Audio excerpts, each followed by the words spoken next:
പുസ്തകം 50-ാം അധ്യായം 1 മുതലുള്ള വാക്യങ്ങൾ. അപ്പോൾ യോസേഫ് തന്റെ അപ്പന്റെ മുഖത്ത് വീണ് കരഞ്ഞു, അവനെ ചുംബിച്ചു. പിന്നെ തന്റെ അപ്പന് സുഗന്ധവർഗ്ഗം ഇടുവാൻ യോസേഫ് തന്റെ ദാസന്മാരായ വൈദ്യന്മാരോട് കൽപ്പിച്ചു. വൈദ്യന്മാർ ഇസ്രയേലിന് സുഗന്ധവർഗ്ഗം ഇട്ടു. അങ്ങനെ 40 ദിവസം കഴിഞ്ഞ് സുഗന്ധവർഗ്ഗം ഇടുവാൻ അത്ര ദിവസം വേണ്ടിവരും. മിസ്രയീമ്യർക്ക് അവനെക്കുറിച്ച് 70 ദിവസം വിലാപം കഴിച്ചു.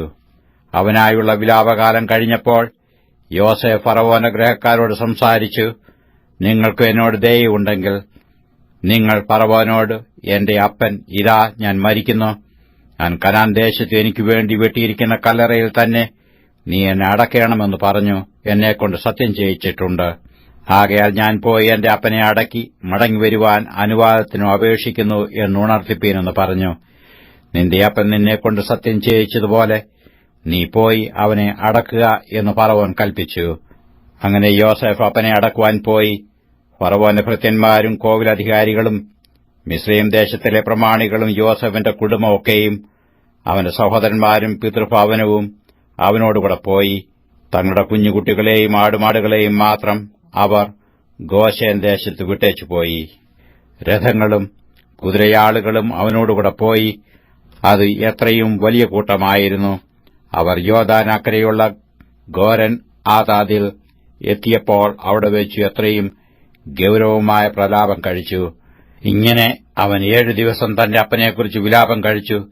ദേശനിവാസികളായ കനാന്യർ ഗോരൻ ആതാദിലെ വിലാപം കണ്ടിട്ട്, ഇത് മിസ്രയീമ്യരുടെ മഹാവിലാപം എന്ന് പറഞ്ഞു.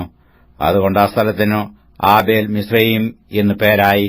അത് യോർദാൻ അക്കരെയാകുന്നു. അവൻ കൽപ്പിച്ചിരുന്നതുപോലെ പുത്രന്മാർ അവന് ചെയ്തു. അവന്റെ പുത്രന്മാർ അവനെ കനാൻ ദേശത്തേക്ക് കൊണ്ടുപോയി. മെമ്രയ്ക്ക് സമീപം അബ്രഹാം ഹിത്യനായ എഫ്രോനോട് നിലത്തോടുകൂടെ ശ്മശാന ഭൂമിയായി ജന്മം വാങ്ങിയ മക്പേല എന്ന നിലത്തിലെ ഗുഹയിൽ അവനെ അടക്കം ചെയ്തു. യോസഫ് അപ്പനെ അടക്കിയ ശേഷം അവനും സഹോദരന്മാരും അവന്റെ അപ്പനെ അടക്കുവാൻ കൂടെ പോയിരുന്ന എല്ലാവരും മിസ്രയീമിലേക്ക് മടങ്ങിപ്പോന്നു. അപ്പൻ മരിച്ചുപോയി എന്ന് യോസഫിന്റെ സഹോദരന്മാർ കണ്ടിട്ട്, പക്ഷേ യോസേഫ് നമ്മെ ദ്വേഷിച്ച് നാം അവനോട് ചെയ്ത സകല ദോഷത്തിനും നമ്മോട് പ്രതികാരം ചെയ്യുമെന്ന് പറഞ്ഞു. അവർ യോസേഫിന്റെ അടുക്കൽ ആളയച്ചു, അപ്പൻ മരിക്കും മുമ്പേ നിന്റെ സഹോദരന്മാർ നിന്നോട് ദോഷം ചെയ്തു. അവർ ചെയ്ത അതിക്രമവും പാപവും നീ ക്ഷമിക്കണമെന്ന് യോസഫിനോട് പറവീൻ എന്ന് കൽപ്പിച്ചിരിക്കുന്നു. ആകയാൽ അപ്പന്റെ ദൈവത്തിന്റെ ദാസന്മാരുടെ ദ്രോഹം ക്ഷമിക്കണമേ എന്ന് പറയിച്ചു. അവർ യോസഫിനോട് സംസാരിക്കുമ്പോൾ അവൻ കരഞ്ഞു. അവന്റെ സഹോദരന്മാർ ചെന്നു അവന്റെ മുമ്പാകെ വീണു. ഇതാ ഞങ്ങൾ നിനക്ക് അടിമകളെന്ന് പറഞ്ഞു. യോസേഫ് അവരോട്, നിങ്ങൾ ഭയപ്പെടേണ്ട, ഞാൻ ദൈവത്തിന്റെ സ്ഥാനത്തിരിക്കുന്നുവോ? നിങ്ങൾ എന്റെ നേരെ ദോഷം വിചാരിച്ചു. ദൈവമോ ഇന്നുള്ളതുപോലെ ബഹുജനത്തിന് ജീവരക്ഷ വരുത്തേണ്ടതിന് അതിനെ ഗുണമാക്കി തീർത്തു. ആകയാൽ നിങ്ങൾ ഭയപ്പെടേണ്ട, ഞാൻ നിങ്ങളെയും നിങ്ങളുടെ കുഞ്ഞുകുട്ടികളെയും പോറ്റി രക്ഷിക്കുമെന്ന് പറഞ്ഞു. അവരെ ആശ്വസിപ്പിച്ചു ധൈര്യപ്പെടുത്തി. യോസേഫും തന്റെ പിതൃഭവനവും മിസ്രയീമിൽ പാർത്തു. യോസേഫ് 110 സംവത്സരം ജീവിച്ചിരുന്നു.